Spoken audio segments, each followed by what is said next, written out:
bribe checks and so on. Usually bribe checks start at about $500,000 to give you kind of an idea and work up into the millions. But then they've got almost all the money in the world. Why should they worry? You spend a $5 bill and you panic. For what a $5 bill feels like to you, $1 million feels like to them. So believe me, they've got the financial strength to do it.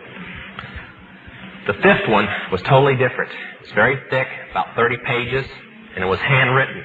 Now, according to the laws of witchcraft, if anything is religious, it must be written in a special ink with a dip pen, and the person who's writing it, own handwriting. Nobody, you don't dictate it. It doesn't get typed up. Nobody writes it for you.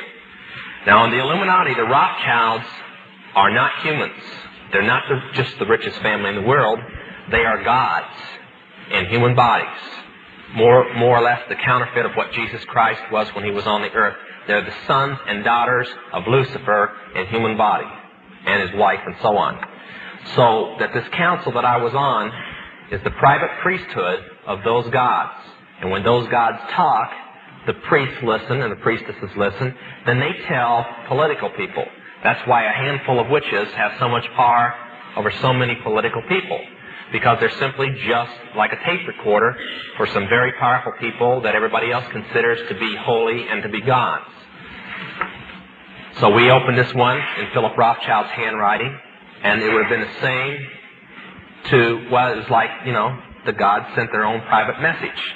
So we opened it up. Dr. Buckland started reading it. It's a chart.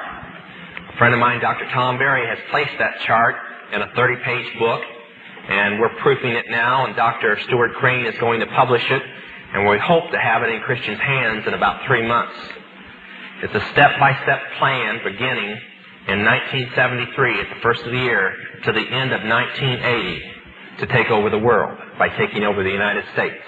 Now, before you think that that's impossible, I've watched the news over the past 5.5 years, and they're not only on schedule, they're a year ahead of schedule. And when I told people this 5 years ago, they thought I was crazy, like a lot of people think now.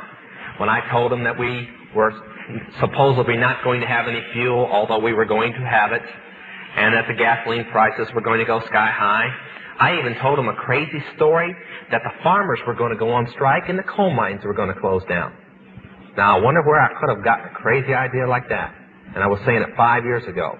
Only when I went on the East Coast this time, nobody was laughing because they were getting cut back on electricity and people were only working 20 hours a week because there wasn't any coal.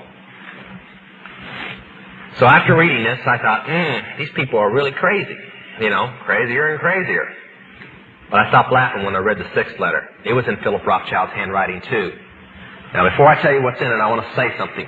The Mormon doctrine and the witchcraft doctrine are almost identical in how the world began.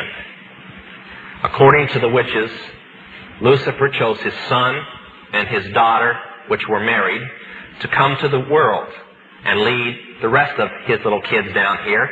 Believe it or not, they're supposed to have landed in a flying saucer.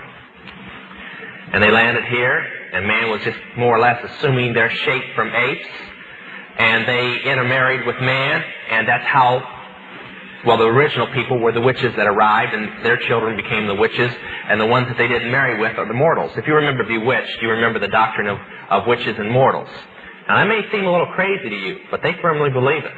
And that Adam, who had the ability to turn back into other lives again, like everybody else did not.